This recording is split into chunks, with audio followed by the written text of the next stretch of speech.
President Trump is headed back to the White House with broad support from rural America. So, what does another Trump administration mean for farmers? Get involved, have your voice heard. Straight ahead, we're taking a big picture look, plus how it could impact ethanol and the Farm Bill. We also visit with the president of Nebraska Farm Bureau about the election and what it means at both the state and national level. Later, farmers across the plains have received some much-needed rain, and Kyle will have our grow weather outlook. Plus, we visit with FBN about interest rates and how things look going forward. It's time to grow.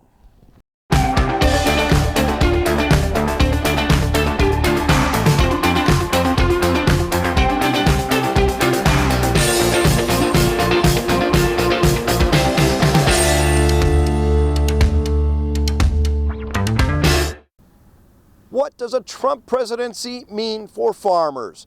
Welcome to NTV News. I'm Steve White, and I've been talking with farmers about the potential impacts of another Trump administration. This team responded with grit, determination. As Nebraska's congressional delegation took the stage celebrating victory, Jan Ten Benzel was there. Get involved, have your voice heard. 4 hours from home, making sure they heard from a farmer. We're just such a minority of people anymore. There are so few farmers producing the food, the fuel, and the fiber for the rest of the country and the rest of the world. We need to get involved, as farmers need to be involved. As President-elect Trump heads back to the White House, folks in agriculture are watching on several fronts. Ten Benzel hopes Trump appointees will be farmer-friendly when it comes to regulations.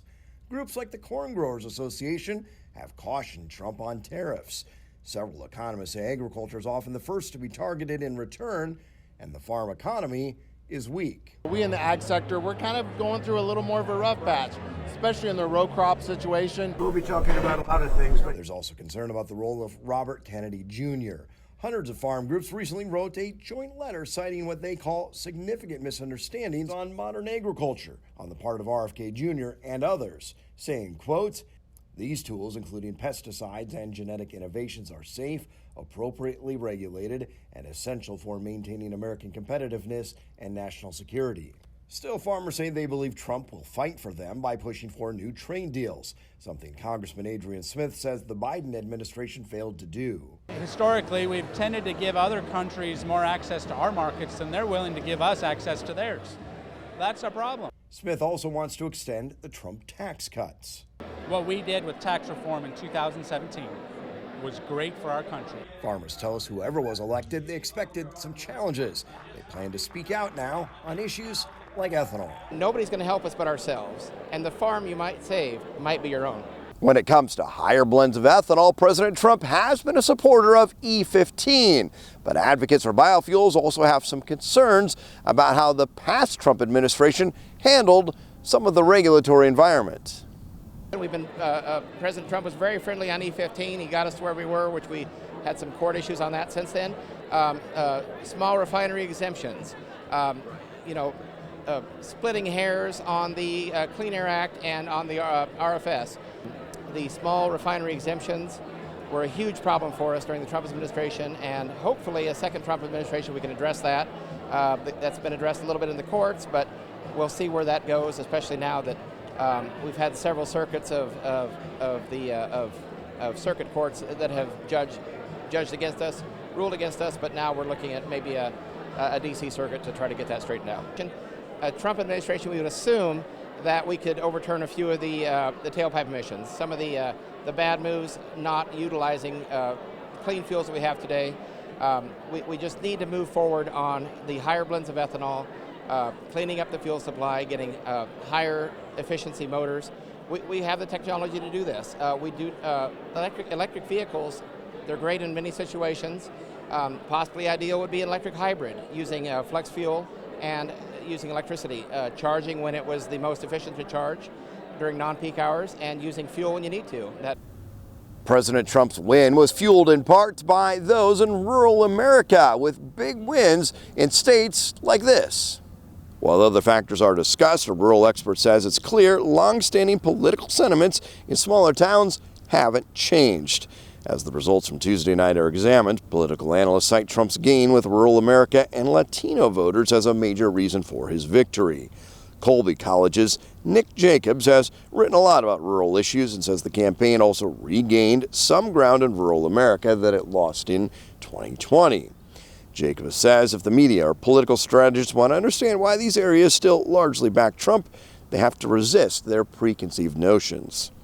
We're going to see it again with these diner interviews, is that prior to even being interviewed, rural people were put into this prefabricated box. And the truth is that voters in rural places and urban places, they're complicated. It's been decades in the making, but Jacob says the public still doesn't grasp how rural voters feel underappreciated by the political establishment. He says the trouble is that generally candidates don't focus on policies that can directly appeal to them. But Jacob says Democrats should keep trying to produce local candidates who can relate to these voters, adding that having both parties find success in rural America is good for democracy. I'm Alex Makovica inside the Nebraska Soybean Board studios with your market report today. A focus on the livestock sector. Mike Briggs with Briggs Feed Yard in Seward shared his take on how livestock reacted to the re-election of Donald Trump. To me, the world feels like it's back on its axis because I didn't think we were going in the right direction, and now I think we will. Now it's going to be interesting as we go forward because President Trump has talked about tariffs. Tariffs can cause inflation and tariffs can wreck exports. I don't think that's going to have too much of an effect on beef. The thing that's been interesting lately on beef is our exports are tremendous with prices at all-time highs. That's what's really interesting to me. But I look for better things as we go forward after this election.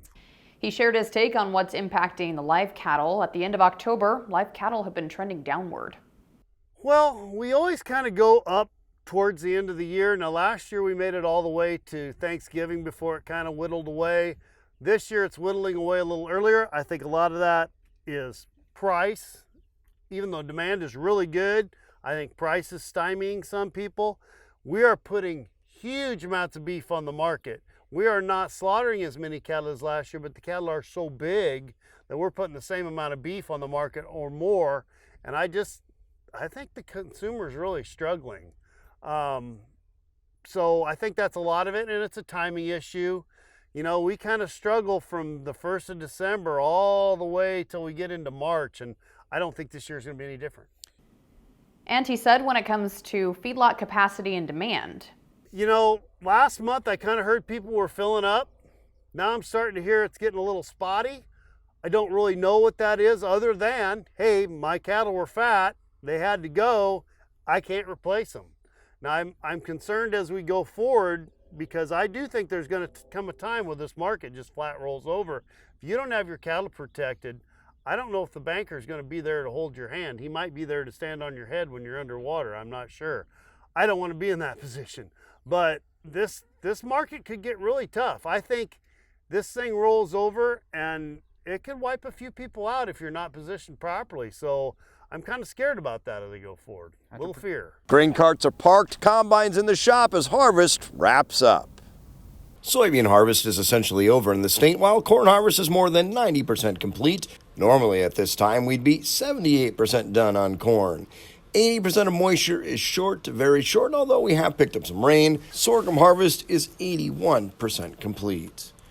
The University of Nebraska-Lincoln hopes to better gauge the environmental impact of the ranching industry with a $5 million grant. NUSA in their Lincoln campus has been given the grant to Beef Innovation Hub for a 5-year program to help beef producers adopt practices that are safer for the environment. University officials saying the project will include a team of researchers studying cattle and grazing systems at 3 of the university's research facilities. A grazing system includes temperature, wind, soil, moisture, forage quantity and quality, and daily travel distance.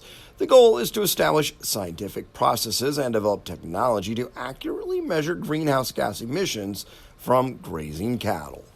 Up next, we talk financing with Farmers Business Network. And later, we've seen some rain. Will we be getting more? Kyle will be back with our Grow Weather Outlook.